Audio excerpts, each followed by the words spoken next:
Good afternoon, everyone. Thank you for being here. My name is Bob Cohn. I'm the president of The Atlantic. And on behalf of The Atlantic and Microsoft, it's my great pleasure to welcome you here for our forum today about the power of technology to change business, science, culture, and just about everything else. Technological innovation drives progress and creates the future, from the cultivation of fire and stone tools to the development of atomic energy and the internet. Pursuing breakthrough technologies in the quest for a better life is just part of who we are. Most of the challenges we face today can be met by applying technological resources and innovative thinking. From feeding a booming global population, responding to climate change, shrinking the world through new channels of communications, these are a few of the areas where technology can improve lives and be a force for good. So we're here today to explore what's on the horizon and look what it's going to take to develop the next big thing. And we'll hear from entrepreneurs and business leaders and from a member of Congress, all at the frontier of technology and change. And before we begin the conversation, I'd like to take a moment to thank our underwriter, Microsoft, for making this conversation possible. And I'd like to welcome to the stage for brief remarks Ed Ingle, who is the Managing Director of Government Affairs at Microsoft. Thanks, Bob. Welcome. Good afternoon. Welcome to the Microsoft Innovation and Policy Center. I mean, this is a great day for us. As you can see, as we hope you will see, we're hosting our tech fair here today.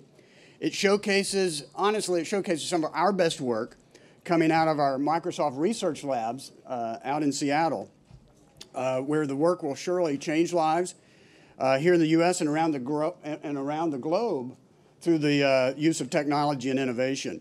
And we only bring Tech Fair to D.C. every 2 years, so this is particularly an exciting day for us, so thank you.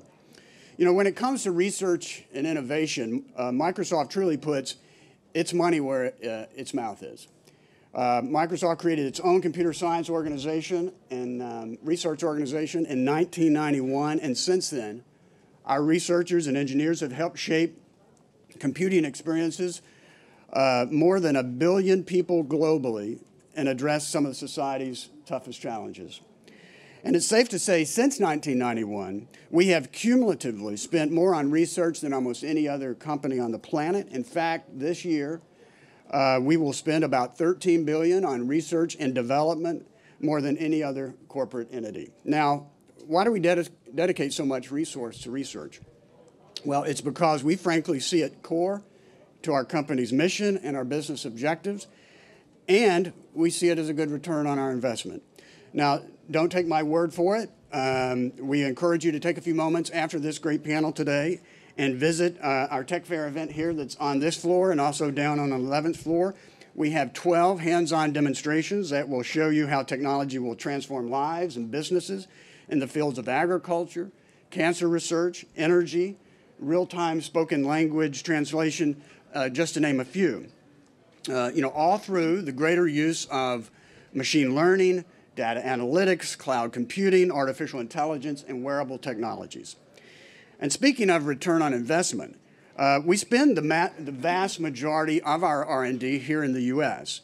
But to keep this work in this country long-term and to maintain America's game-changing leadership in technology and innovation, it's imperative that all of us work together to make sure that we have a great pipeline of homegrown talent, kids who are interested and excited about going into the computer science and STEM fields. As a kid from a small town in Tennessee, growing up in the 60s and 70s, the race into outer space and going to the moon was the big draw for kids like me to get excited about science. Each month, I knew exactly what day the new Popular Science or Popular Mechanics magazines would arrive at my dad's small-town drugstore, and I would flip right to the What's New section that showed the new technologies and innovations that had just been released or were just out on the horizon. And today, here we sit, on June 7th, 2017, on my birthday, I should add. What a great birthday gift is this. Yeah, give me a cookie. And for me, it's like Popular Science magazine has come to life right here at Microsoft. So, and to celebrate the spirit of research, innovation, invention, and open exploration and dialogue.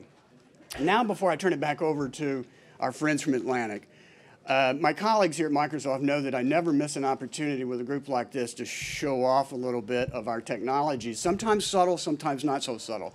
And today will not be an exception. I am reading notes from my Surface Pro 4, and you may notice that usually I do wear a tie for an occasion such as this. And I don't know, in my many years of doing this sort of work, I've tied probably tens of thousands of ties of the regular necktie variety. But I never have quite landed that bow tie and getting that bow tie tied the way I would like it. So the Surface is going to help me out as I say thank you and welcome again. Thank you.